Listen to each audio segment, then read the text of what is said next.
मन चंगा तो कठौती में गंगा। ये कहावत तो हम सब ने कभी ना कभी जरूर सुनी है। पर जरा सोचिए, क्या हो अगर ये सिर्फ एक कहावत न हो, बल्कि एक जीती जागती हकीकत हो। तो आज हम एक ऐसे ही संत की कहानी में उतरने वाले हैं जिन्होंने ये साबित कर दिखाया। एक ऐसे संत जिनकी भक्ति ने वो कर दिखाया जिसे दुनिया आज भी चमत्कार मानती है। तो चलिए उनकी इस अद्भुत यात्रा को बिल्कुल शुरू से समझते हैं। तो ये कहानी है संत रविदास की, एक ऐसे महान इंसान की जिनकी भक्ति उनके हालात की हर सीमा को तोड़कर कहीं बहुत आगे निकल गई। संत रविदास का जन्म हुआ था साल 1450 में, पवित्र नगरी काशी में। उनके पिता का नाम था रघु और माता का नाम घरबिया। उनका परिवार जूते बनाने का काम करता था, मतलब वो चर्मकार जाति से थे।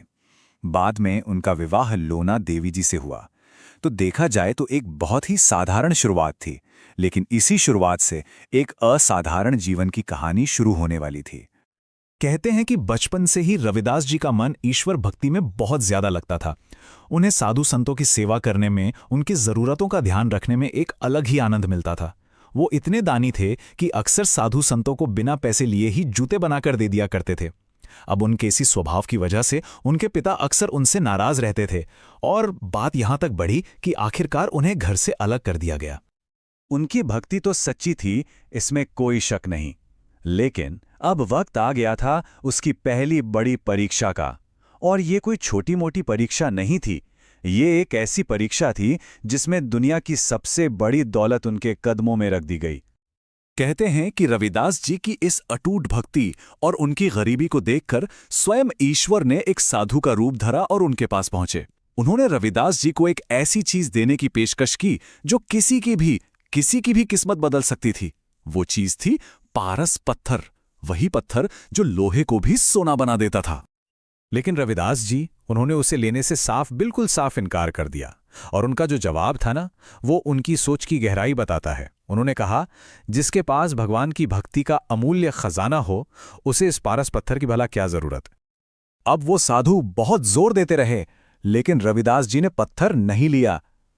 तो साधु ने क्या किया, उस पत्थर को उनकी झोपड़ी की छत में कहीं खोस दिया और चले गए। महीनों बीत गए। जब वो साधु वापस लौटे तो उन्होंने क्या देखा कि रविदास जी तो अब भी उसी गरीबी में जी रहे हैं। और वो पत्थर, वो तो वैसे का वैसा ही छत में पड़ा हुआ है, अछूता। उनकी इस निस्पृहता को देखकर वो साधु रूपी भगवान बहुत बहुत प्रसन्न हुए। और यहीं से हम पहुंचते हैं उनकी सबसे प्रसिद्ध कहानी पर। वो कहानी, वो चमत्कार जिसने उस अमर कहावत को जन्म दिया जिसके बारे में हम बात कर रहे हैं। तो कहानी कुछ इस तरह है कि एक दिन संत रविदास जी ने एक ब्राह्मण को 2 पैसे दिए और उनसे कहा कि ये पैसे मेरी तरफ से गंगा मैया को चढ़ा देना। अब जैसे ही उस ब्राह्मण ने वो पैसे गंगा में डाले, एक चमत्कार हुआ। सचमुच नदी से एक हाथ बाहर आया, उसने वो पैसे स्वीकार किए और बदले में एक बहुत ही खूबसूरत सोने का कंगन दिया। लेकिन ब्राह्मण के मन में लालच आ गया। उसने वो कंगन रविदास जी को देने के बजाय सीधा राजा को बेच दिया। अब रानी ने जब वो कंगन देखा तो उसे वो इतना पसंद आया कि उसने राजा से जिद पकड़ ली कि मुझे ठीक ऐसा ही दूसरा कंगन चाहिए।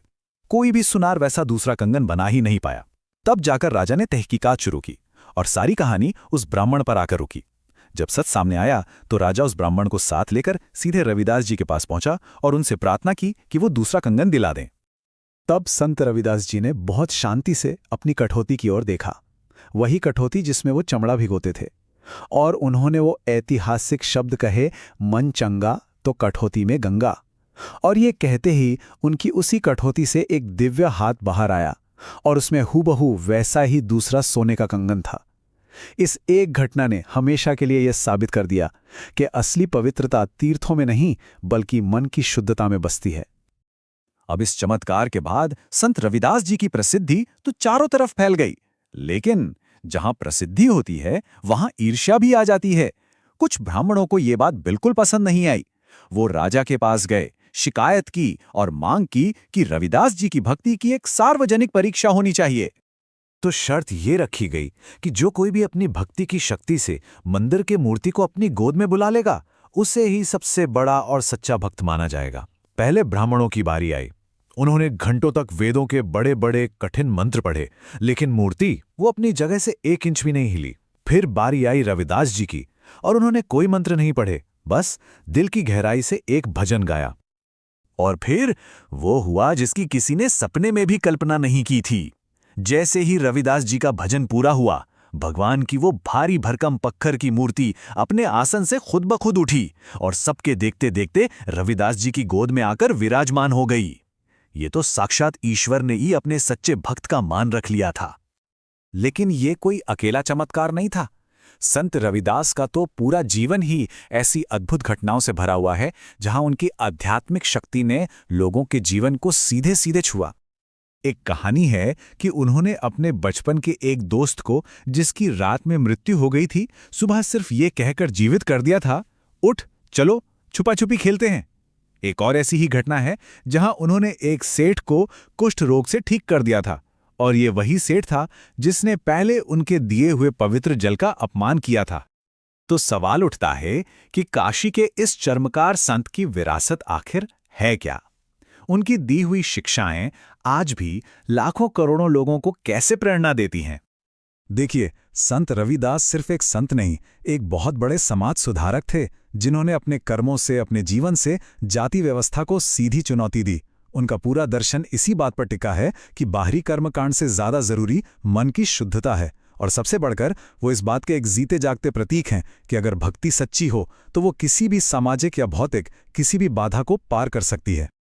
आज की इस दुनिया को देखिए, जहां हर कोई भारी दिखावे, भारी वैलिडेशन के पीछे भाग रहा है। ऐसे में उस महान संत से क्या सीखा जा सकता है, जिसने ईश्वर को मंदिरों मस्जिदों में नहीं बल्कि अपने भीतर ही पा लिया था? ये एक सवाल है जो सोचने पर मजबूर करता है।